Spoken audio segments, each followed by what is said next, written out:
Good morning to everyone today. Welcome to the All Things Leadership YouTube channel. Special education leadership isn't about the compliance, it's about the advocacy piece. So welcome back to our channel. And today we're sitting with Dr. Adrian Guerra, I apologize, the Director of Special Education at Roma ISD. And we're going to discuss how to lead teams to complex regulations, support teachers in high stress roles, especially in special education, and truly champion student success. Welcome to our channel, Dr. Guerra. It's an honor to have you today. Thank you very much for the invitation. I'm looking forward to a great conversation about special education and leadership and how we can work together for the betterment of our students. Oh, definitely. I appreciate that, Dr. Guerra. You know, uh, I have a one of my kids is a special education teacher up in Dallas, and we're always talking about such an interesting thing, but it's also such a challenging thing, challenging aspect for special education. And today, I want to spend a couple of minutes with you, Dr. Guerra, and just kind of just pick your brain, and definitely you being the subject matter expert in this field. Let me ask you this question on advocacy versus the policy perspective. How do you balance the strict legal requirements of special education with the human need to simply do what's best for the child from the perspective that, from your chair? Yeah, so the great questions to start off with because a lot of times we get kind of scared and tense when we talk about the legal requirements. It's a federal requirement, first of all, Hmm. when we're dealing with special education because of the IDEA law. So we always have to think that the law works together with the practice. The law is there to, of course, protect the students, give them the free and appropriate public education that they deserve. But I cannot think of a time when I've had a struggle between the legal requirements and what's best for the child. The law really is there to help us do what's best for the student together. Certainly, documentation comes in there, but as I'm sure you've all heard before, if it's not documented, it didn't happen, and that's why we have a strong documentation need when it comes to special education. And it's there to protect everyone. It's there to protect the parents, to protect the students, to protect the school district and the staff, and ensure that we're giving the appropriate supports for all the students. Ultimately, these legal requirements, if we follow them correctly, it's going to lead to student success and student excellence for sure. At times you mentioned doing what's best for the child. Many times you'll find people that say, well, I'm just doing what's best for the child. But really, we got a really good setup for Hmm. special education where everything goes through an ARD committee, admission, review, and dismissal committee, and everything's done as a group. Many times we hear collaboration. Whenever we have collaboration, things come out much better. If I do something alone I can't do anything, but together as a team, we Hmm. can do what we can. The sky's the limit, basically. Yeah. Same thing for students in special education. If we when we get together and work and make a decision that's common for everyone, you have the parents there, you have the school administrator, the school representative, you've got the support services and related services individuals all discussing what could be best for the student. Hmm. And this legal requirement of having the ARD really is set up for student excellence. I think if one person decides what's best for the student, really we're going to end up in a mess, and maybe that's not what's best for the student. We've got to take into consideration, and I forgot to mention, the voice is also important in an ARD committee. In Yeah. fact, we have a requirement here in Roma ISD that starting in sixth grade and up, it is required that the student be at the ARD committee meeting because that voice is super important, Hmm. especially when you're talking about transition, especially when you're talking about post-secondary goals for the student. It's important to have that voice there along with the parents, the school administrator, and special education staff. So for me, I think the law is there to help us Hmm. to have what's best for the child there. Yeah. No, definitely. I appreciate that's such an interesting statement you just made that together, because I think a lot of people when I talk to people with like they're in that field of special education, They just see it as this. But after talking to you, just like, and I was like this big, giant, ball of a lot of things need to happen at once. You talked a lot about the simplicity of having a legal team or legal obligation to the child. Are all the, I would say, are a lot of the requirements, are they nationally or they're state based, or is it from Texas, or can be, are these laws and policies nationwide? Great question and great follow-up. So first of all, I'm no legal expert. Let me state that first. So don't take any legal advice from me at all. But I mentioned federal law, the IDEA law Mhm. that we all follow, and certainly some states have more stringent requirements. Definitely. So they work together. But of course, you've got to follow the federal law. And of course you have at the state level some more requirements that are on top of that. But I think they work very well together, at least here in the state of Texas where I have the experience. I think the national law and what's required at the state level is very important. And sometimes you'll have those national mandates, and at the state level they have a process to make sure that you're following those mandates. And that's very, very important. I think we're very lucky here in the state of Texas that we're very supportive as a state of the needs of special education students, those who receive those services. And it's great. It works together. That's great. That's awesome. Now I know more. I love learning new information. It's always good. I really appreciate that, Guerra. Definitely. Now, pivoting over to, obviously we're going to make sure that what is going to be best for the child. Now we're going to talk about the people that are tasked with the teacher perspective. On supporting teachers, special education burnout is real. How do you keep your staff motivated and resilient when the emotional toll gets too high? We hear the stories of it's too much for them. Maybe that emotional takes an emotional toll.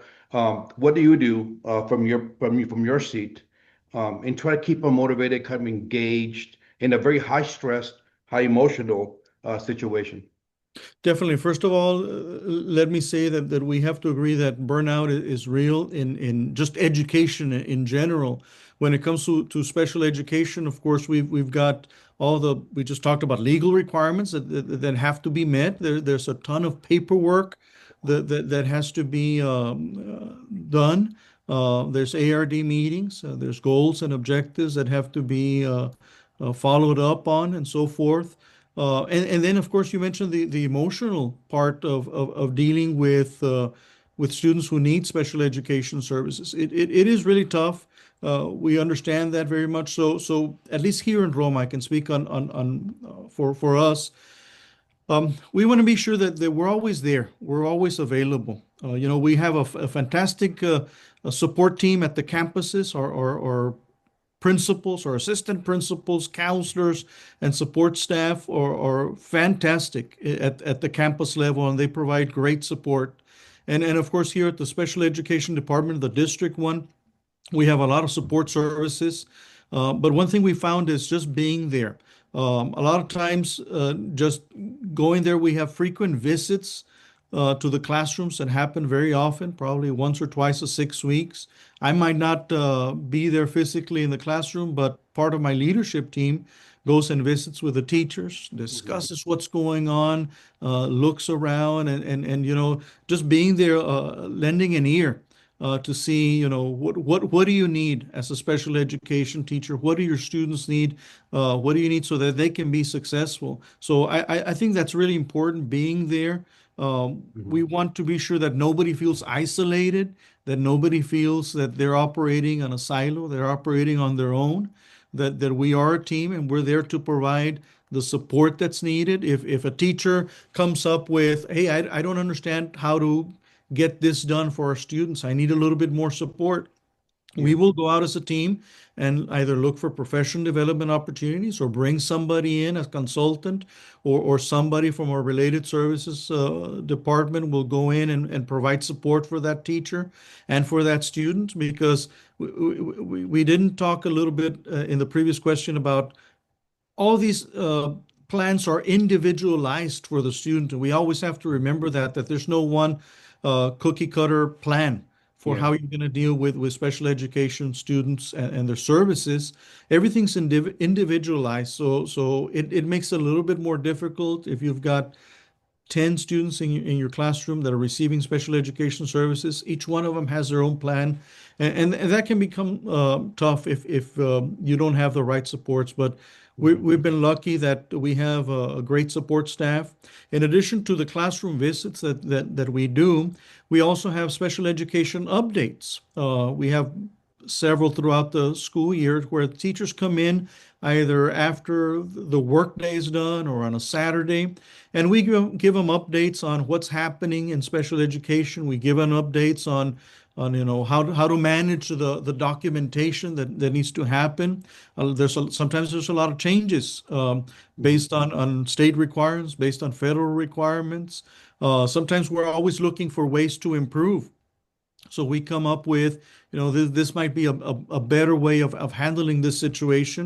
And we also want to hear from the teachers at that time as to, what's going out there in the trenches and how can we be of better support for everybody.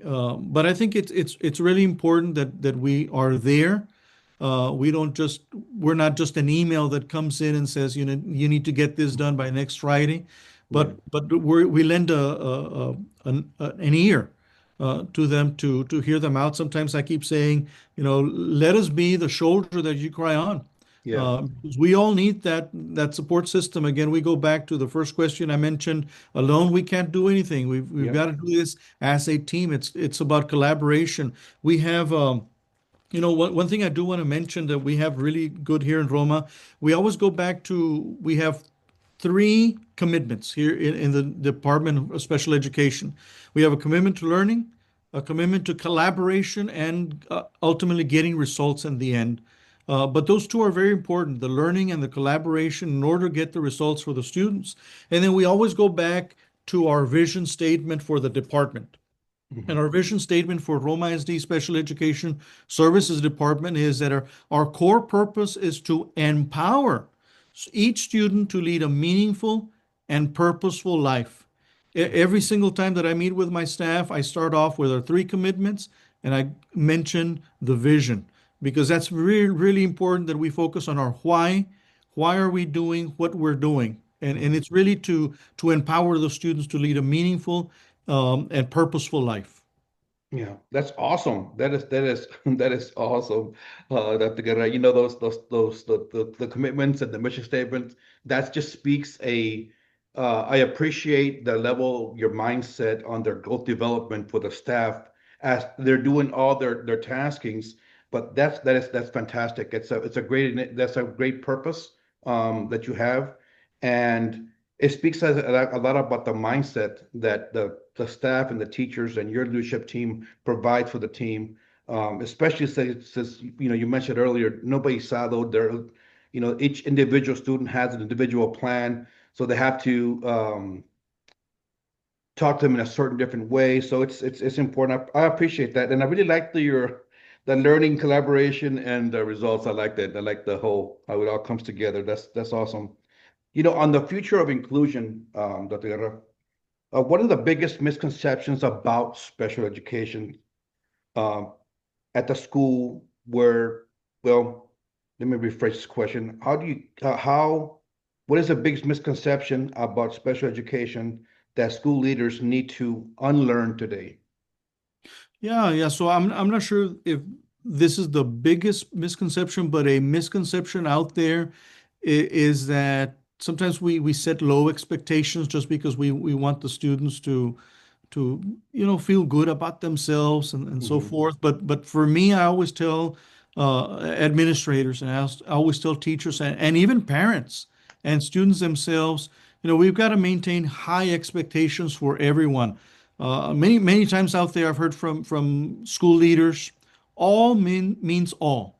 Mhm. Well, let's make sure that all means all, that we have high expectations for everybody. We shouldn't let set low expectations for students just because they might need accommodations, because they Mhm. may need modifications to the curriculum. And again, we go back to focusing on that vision of we're going to empower the students. And we have to have high expectations if we're really going to empower the students to lead a meaningful and purposeful life where they feel good about themselves. We want them to be able to leave the district. We want them to be able to leave Roma ISD and become independent, contributing members of society. And we really have to have high expectations. Sometimes, especially with students in the life skills unit, we find that we want to treat them. We don't want the air to touch them because they Mhm. might be fragile, but they need to spend a lot of time with general ed students who are not receiving special education services. I think you mentioned inclusion a little while ago, and that's super important that we include students with special education needs together with mainstream students, with general education students, so that we can work on more inclusive society that understands autism, that understands the different disabilities, so that we can feel included and we'll have a much better society. So for me, I always go, don't underestimate the greatness of students who are receiving special education services. You might have students who are not able to express themselves or communicate, might not have the social skills yet, and that's going to come in later on, but we got to keep working that. So they might not have those skills yet, but they know what's going on. They understand a lot more than what we think. I've always said parents have high expectations for the students.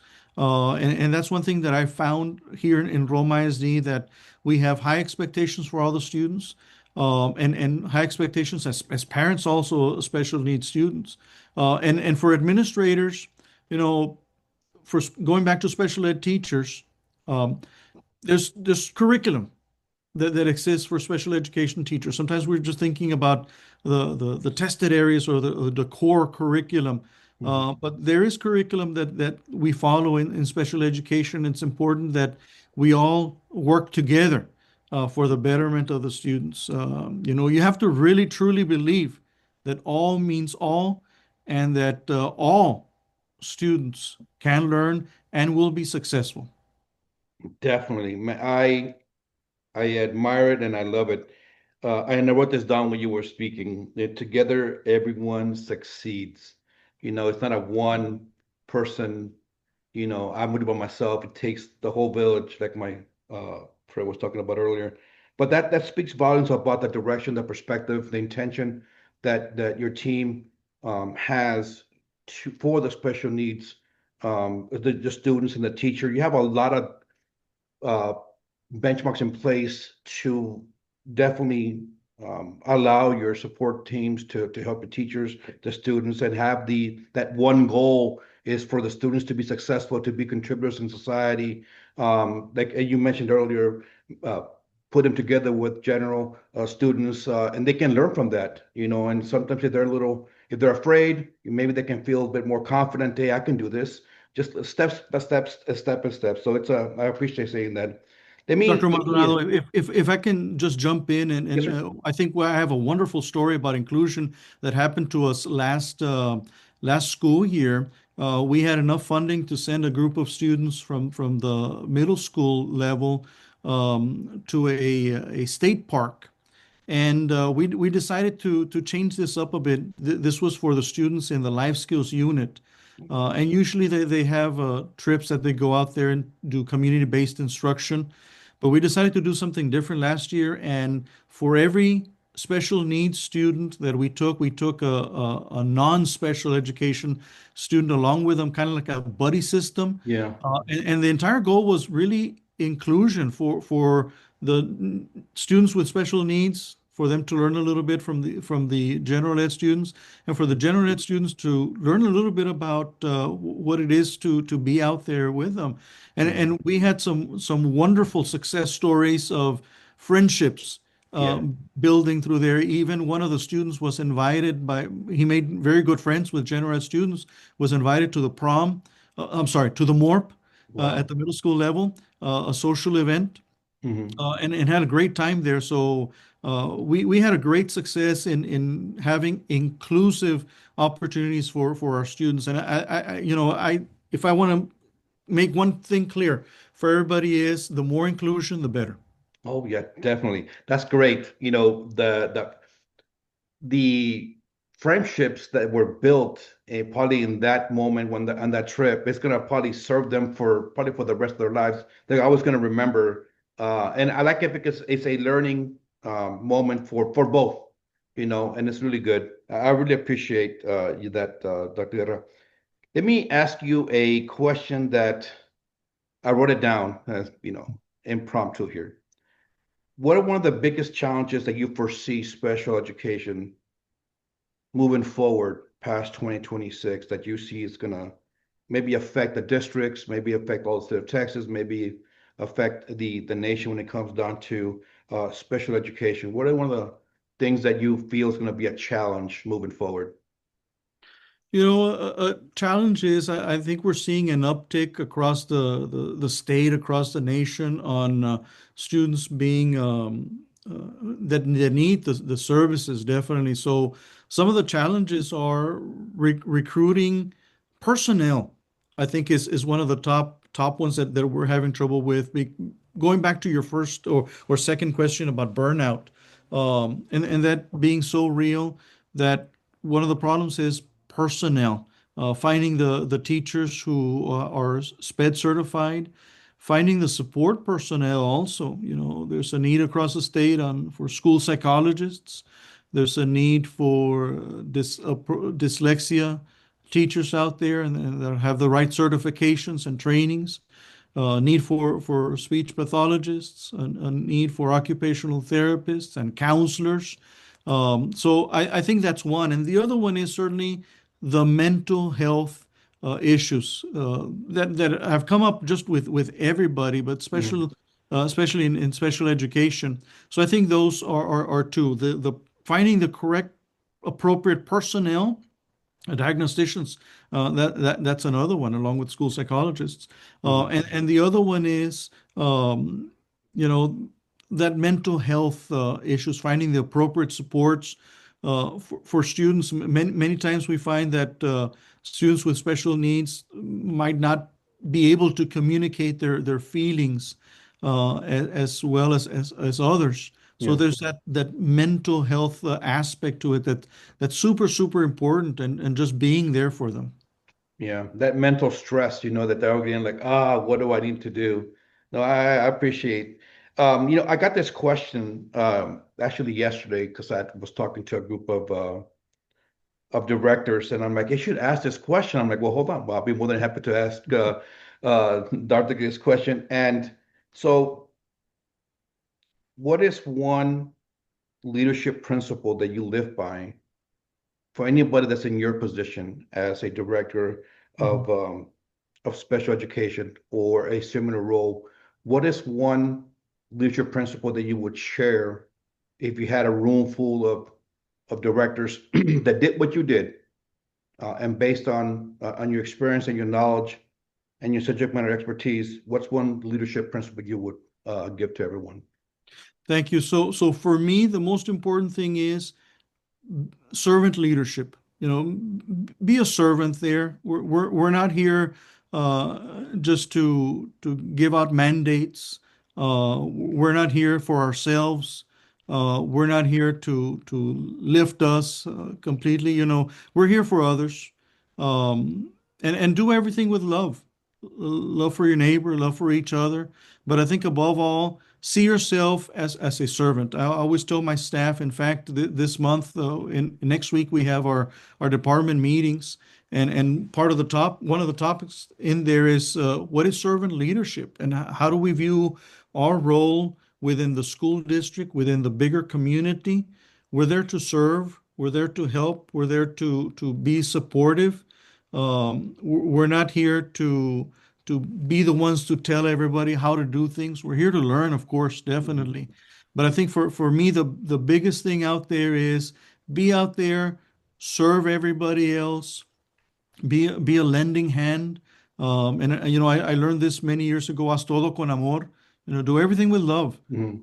out there, and you'll be doing good. But for sure, focus on being a servant leader. Like they say, servants, leaders eat last, Yeah, kind there of you go. thing, from Simon Sinek. Yeah, there you go. No, a perfect quote, perfect book too, by the way.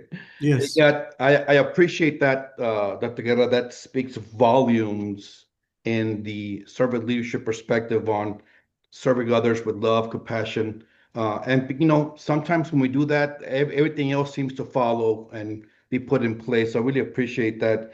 Um, Dr. Guerra, thank you very much for taking your time this morning with us and talking to us about special education and your role. You're doing a phenomenal job there in Roma ISD. We definitely appreciate what you're doing. Continue making those great strides and keep empowering those people, the students, your staff. And thank you very much for being my guest today in our channel. I really appreciate it, sir. It was a pleasure, Dr. Maldonado, and what you're doing also, putting the word out there about leadership and special education. That's really, really important. So I applaud you on what you're doing, and keep doing that, because ultimately our students will be successful everywhere. Yeah, definitely. I appreciate it, sir. Thank you much for your time. Everyone, thank you very much for joining us today. We'll be posting the video today on LinkedIn. Any questions you have, by all means, let me know and I can pass them down to Dr. Guerra. If you want to reach out to him, you can reach him on through LinkedIn. We really appreciate your time. Everybody have a great day.